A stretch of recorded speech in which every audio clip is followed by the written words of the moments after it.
This episode is sponsored by Accord. Accord helps revenue teams drive execution excellence by enforcing their standards for how they sell, onboard, and expand with prospects and customers. Revenue teams can ensure flawless execution of value selling, medpick, account planning, business cases, mutual action plans, and more with Accord's deal execution platform. If you've been a long-time listener of the show, you've probably already heard me talk about how I use mutual action plans, account plans, and business cases to manage and close my enterprise deals. Well, Accord has created a better way to manage the process. They're your solution for deal execution. Your buyers are going to love it because it makes their evaluation process so much easier by helping them seamlessly validate and onboard new and existing vendor partners. I've been super excited to be using Accord to manage my 6- and 7-figure enterprise deals. So for sales players looking to get started with Accord for free, use the link in the show notes to sign up today. Hey sales players, before we dive back into the conversation, I wanted to introduce you to a game changer in the lead generation tool arena, and it's called Lead Feeder. Imagine having the power to identify companies visiting your website, tracking their behavior in real time, seamlessly integrating this data in your CRM. Lead Feeder is not just a tool, it's your secret weapon for efficient and targeted lead engagement. What sets Lead Feeder apart is its ability to provide detailed insights into visitor behavior, helping your sales team to prioritize efforts and close deals faster. Ready to revolutionize your approach to leads and deals? Head over to leadfeeder.com for your free demo today. That's LEADFEEDER.com. Don't miss out on the future of successful lead generation with Lead Feeder. Plus, if you go to the show notes, we actually have a special link that will give you a 21-day free trial instead of the normal 14-day free trial. Go over today and sign up. Welcome to Sales Players, the #1 podcast for top players in B2B sales. Whether you're a seasoned pro or just starting out in the world of sales, this is the show for you. We're all about bringing you fresh, actionable ideas to supercharge your rev gen game. We dive deep into the mindset, habits, and tools used by top performers in the industry. Generate more leads, close more deals, and build wealth and financial security in B2B sales. So if you're ready to level up, you've come to the right place. Join the conversation with other like-minded sales players and continue the discussion beyond the show. Hit the subscribe button, tune into the Sales Players, and let's start winning together. Okay, well, if you want to, you can. So we want to start this episode off because Chase dialed into the Squadcast here, which we use for recording the show, and said, man, these robot girlfriends are taking over the world. I had no context. We weren't talking about this before. It was just suddenly that was the topic of conversation. So I guess enlighten us, Chase. What do you know? I'm sure not from firsthand experience. It sounds like you're selling to one of these companies. What do you got? Well, I got, we tried on our episode with Richard Harris. I mean, he told us that he had an AI bot out there, and I was like, man, these things are coming for us. But no, we at my day job, I've had 2 inbounds come in, and it's these AI girlfriends or companions, and they can be like, it's pretty that, Is it like a subscription service? Like, is it a SaaS? It's a SaaS. It's robot a SaaS. robot it's a SaaS girlfriend company, as a and SaaS, and also you pay either like a one-time fee and then you buy tokens, or you can do a monthly. There's some ARR there, there's some MRR there, there's some upfronts, down sells, cross sells, upgrades. It's a whole new SaaS category, RGAS. Robot girlfriend as a service, and boyfriends, or RBAS, and them, yeah, it's non-binary, so it can be whoever you want. It can be a actual like OnlyFans type person. It can be an anime. It can be whatever you want, and they could be nice. Wow. They can be mean, whatever you want. You can program them. It's like a chat GDP or whatever person. So I don't know where our world's going, and I don't know anything about this. I just sell software. So yeah, I mean, look, AI is going to change the footprint, whether that's through your, girlfriend, boyfriend, automated girlfriend or boyfriend, but also just in terms of the SaaS landscape. it will make an impact. I know a lot of people out there don't think that it will make an impact for a long time, or they don't think that it will completely replace sellers or marketers or whatever, right? Therapists. But look, it's going to make some big changes. And I'm personally okay with a lot of those changes because I think in some cases it frees up people to do more meaningful work, more strategic work, more creative work. I think I already say creative, but yeah, like more strategic and creative work versus like the tasks that, should be automated. Things like, updating a CRM or something like that nobody really wants to do in sales, but you got to do it. So yeah, and we talked to ZyraTalk, the guys over there. Yeah. Brad with AI chatbots, AI phone calls. I mean, I think it's just people are getting overwhelmed. They don't really want to answer these like ranting chats on this, and so yeah, I mean it's yeah, and in my world too, it's also the play of historically, like let's say you run a customer service team. It doesn't matter what kind of company. It could be a plumbing company, it could be a retail company, it could be a bank. You could only service people during business hours. Now with AI, you can do that 24/7. If someone at 2 a.m. needs to check something on their Chase bank account, they could do that through automation and things like that. So it's pretty crazy. It will definitely impact sales. It sounds like it'll definitely impact the dating world. So I guess we'll see where that goes. Well, on to the topic for today. So we were brainstorming a little bit before this episode, and I thought it'd be fun to do just a quick rapid fire. Chase and I are going to share the 3 tools for sales and business development that we cannot exist without for sales. So the cliche would be, we're trapped on a deserted island. Just kidding. No, if we're trapped on a deserted island, I don't give a shit about sales tools. Oh, I don't know. I'll take a machete at that point. Okay. But yeah, so what are the Starlink. 3? Starlink would be. Hey, I live in the middle of Kentucky and nowhere, and I purchased the Starlink just to have and it's in my fucking closet. So if the internet, everything goes out, I can just pull that thing out. I'm going to get a generator at the house and just be able to still be live. You'll turn into like the radio, like the AM radio host that's like, we're broadcasting live from rural Kentucky and the world is over. Well, I'm like, these things, okay, this is just where my mind goes. And I know, Jesse, I'm always like coming up with ideas. This is a rant, but I'm like, you know what? I could potentially, there's 2 things that I could do with having this piece of equipment. First off, I could actually rent this out. So like if people are doing like rural, like if film producers or a company is, needing to go have internet, they could rent it from a weekly basis from me. So it's sort of like one of these like, just assets to have to where you could rent it out. So maybe if anybody out there, if you have the idea of like renting tools, like one thing that I was actually thinking about too, like when we go to Florida is like renting a Peloton. Just like on a weekly basis or like an Airbnb as like a business. So if that'd be cool. That, I don't know. A lot of that opportunity on that. I never thought about that with the Starlink or like renting a Wi-Fi apparatus of sorts. That's cool. Big business. So kick us off. What's, a tool, one of 3 tools that you could not do your job, sell deals, generate pipeline without? The number one, and they're not a sponsor of me yet, is Calendly. And Calendly is gold. It is gold. So you use that not only for your day job, but we also, of course, use it here for sales players, booking our guests and clients and things like that. But talk to us about where it's most valuable. Most valuable, the way I use it in my day-to-day is I have the Calendly app on my iPhone.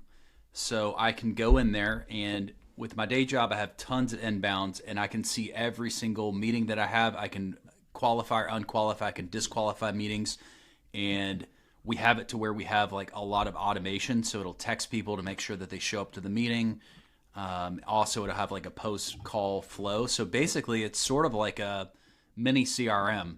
So that's one way I use it. So qualified and disqualifying meetings. For me, prospecting on LinkedIn, I have the Chrome extension on LinkedIn where it's actually in my DMs, and I can just click it and then I can just book a 15 or 30-minute call. Just drop that link in there. I can do the, anybody can book, or I can do the one-time link, and that just makes it Oh, that's quick. cool. And then I have it on the my calendar, my Gmail as well. So I don't know. I throw out that link everywhere, and never know who will book on your meeting link. And it's like, I don't know. Like last week, I had a person that I work with, and they were asking a client like, can you meet on these 2 days next week? And I'm like, why don't you just put your calendar link in there? It's just easier to book. Yeah. You don't have to go back. It's like, make your meeting as frictionless to book as possible.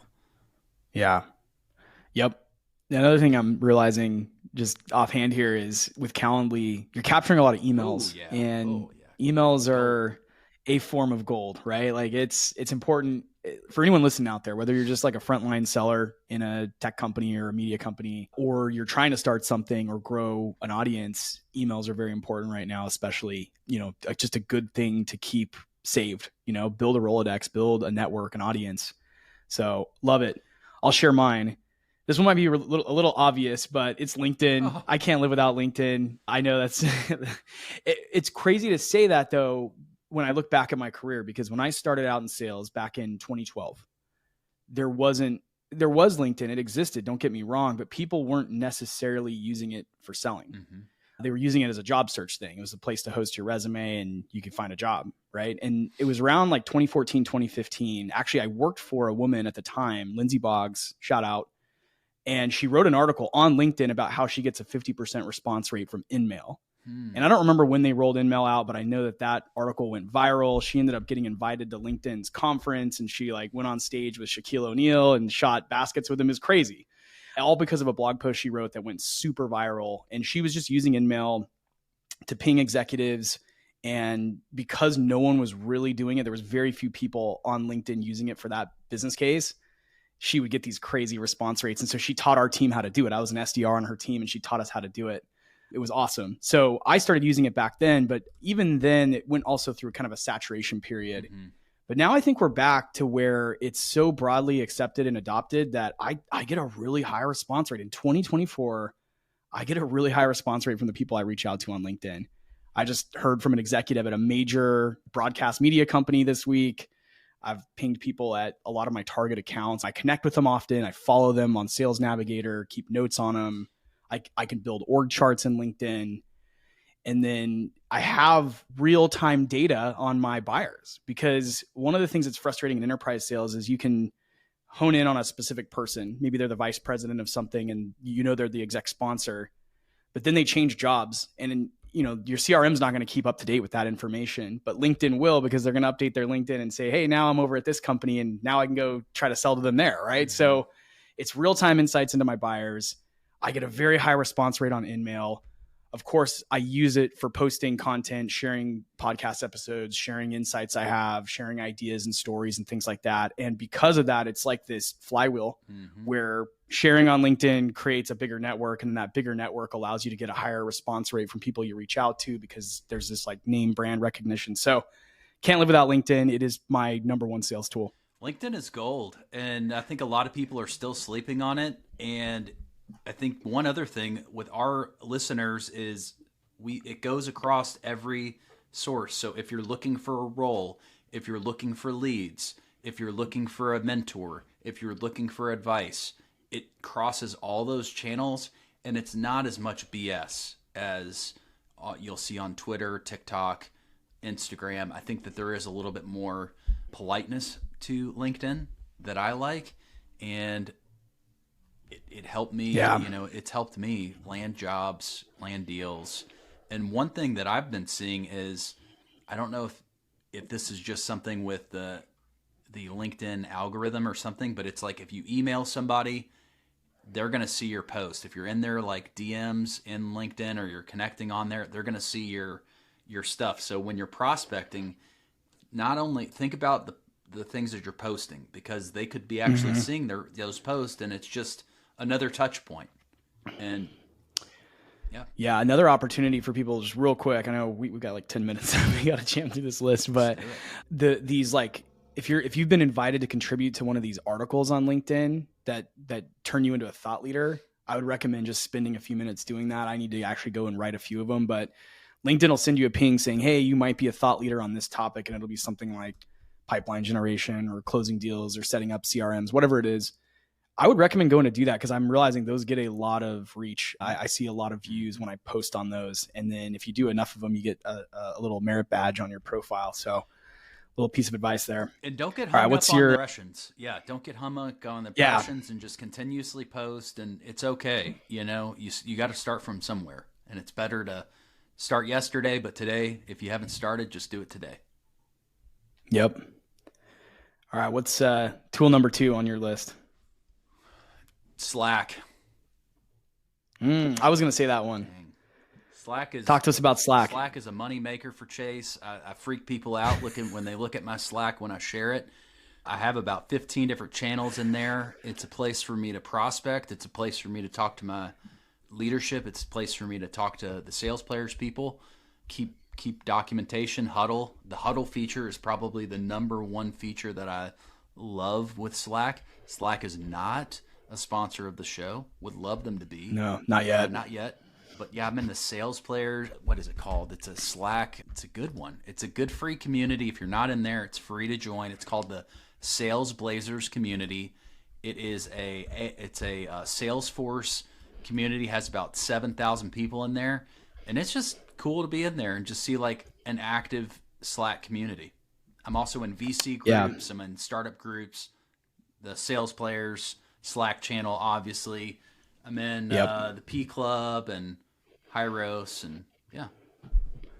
It is like an underrated platform, I think. And yeah, shameless plug for the sales players free Slack community. Join us in there. Ping us. You have access to us. Yeah, you have access to us, and in your case, you've got access to people that are in all of those groups you just slide in those DMs like nobody's business. Yeah. Here's another interesting use case for Slack that I've actually wanted to talk about for a while. Is something I started doing a number of years ago when I was at a startup. Was you can connect your Slack with an external company's Slack. So if you have a prospect and you're selling a B2B deal, you can get your buyers into your Slack channel. I'm literally doing this right now. It's amazing because if you think about follow-up, it's super easy to just send somebody a Slack note and say, hey, can you meet tomorrow? We need to review the proposal or this or that, right? And I started doing this back in 2018, I think. I was at a startup and the founder, it was a very technical product we were selling, and the founder's like, let's just get people into our Slack. We have nothing to lose. Like, we can help them with their technical problems. And then we would get people in there, and then they would start asking questions like, all right, well, how much does this cost? And can we quickly hop on a huddle and review the proposal? And then can we build this? And like, it just makes it so easy. Love it, man. Yeah. What's your go-to second tech stack? Yeah. So similar to Slack, text messaging and WhatsApp. Ooh, and I lump those into the same thing. Yes. Mobile messaging. Yes. Again, obvious stuff. We are not, this episode is not us like plugging like the future state of like sales apps and tools. We'll do another episode on that, like what we're seeing coming down the pipeline. But for me, texting is like gold. You've got to use it. It's gold. WhatsApp is the same thing if you're doing international deals. Yeah, you have to use it. Have to. Yeah. As soon as you get your buyers onto one of those mobile channels, it's that's a very positive signal in your deals that you've got the trust and authenticity built up with your buyer, that they trust you enough to exchange, mobile messages with you. They trust you not to blow them up at like 1 a.m, which don't do that. Well, make sure the time zone is good. Sometimes I blow up people in Dubai at, 3 a.m, but hey, they need to sign on. I haven't had a lot of success with cold outreach through mobile messaging, but once you're in a relationship with a buyer, it's amazingly effective to get stuff done. And you can share a lot of information very quickly. And again, it's a very strong sign of trust in the deal. So I couldn't live without SMS, texting, or WhatsApp. And sending that voice memo is cool too. And I'd say like a hack is like within your Calendly setup is like have them set up the text automation. So then you already got them on their phone, you texting them to say, hey, the meeting's here. After the meeting, make sure you text them back and say, great to meet you. Then you're boom there, or WhatsApp, whatever. Oh yeah. All right. What's your final entry on the list here? What is the final entry on this list? This is a tough one. I'm going to have to say AppSumo. You know, Mm, we're going to be yeah. talking to them on Friday, Tomorrow.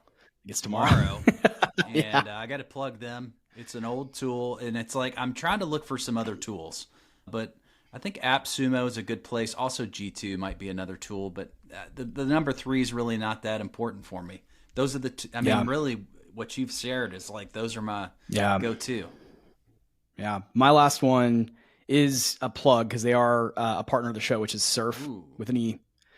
I've talked about Surf for a long time. I got connected to their team through a member of our Slack community. Shout out, Andreas. But yeah, so they one of the most important things you need besides like a good messaging channel tool, LinkedIn, all those things is like a data source. And Surf makes that part easy because you can actually pull data from LinkedIn into your CRM really quickly.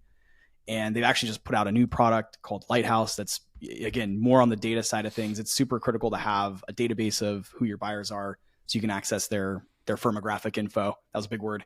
Their phone number, their email, their title, and all those things. Again, that stuff can change. That's why Surf's really great because it builds into the LinkedIn ecosystem so you can keep fresher data.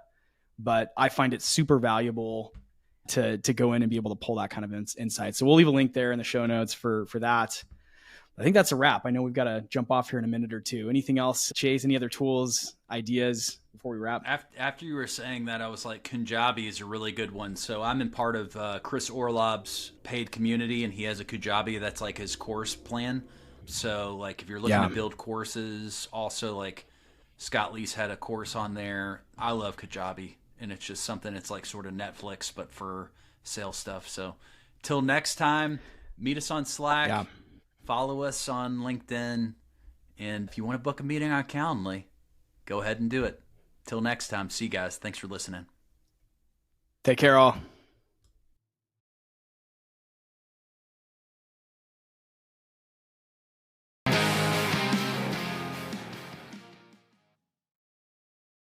If you do any prospecting with LinkedIn, you have got to go get set up with Surf. That's SURFE. It's a tool you can use to add new contacts to your CRM system directly from LinkedIn in seconds. I'm using it every single day. I add contacts, follow my deals, keep track of notes, and it ends up saving me a bunch of time on prospecting and outreach, which means I can spend more time moving my deals along. The data is always 100% accurate since I don't have to copy and paste all the fields over from each and every contact that I want to put in my CRM. Instead, Surf does that all automatically with just one click in about 60 seconds. The team over at Surf has put together a very special offer for fans of sales players. There's a link down in the show notes, and you can use the promo code JWSurf5. Don't forget the E at the end of Surf. That's JWSurf5 for 5% off your first year. Don't spend another minute doing things manually. Go get set up with Surf.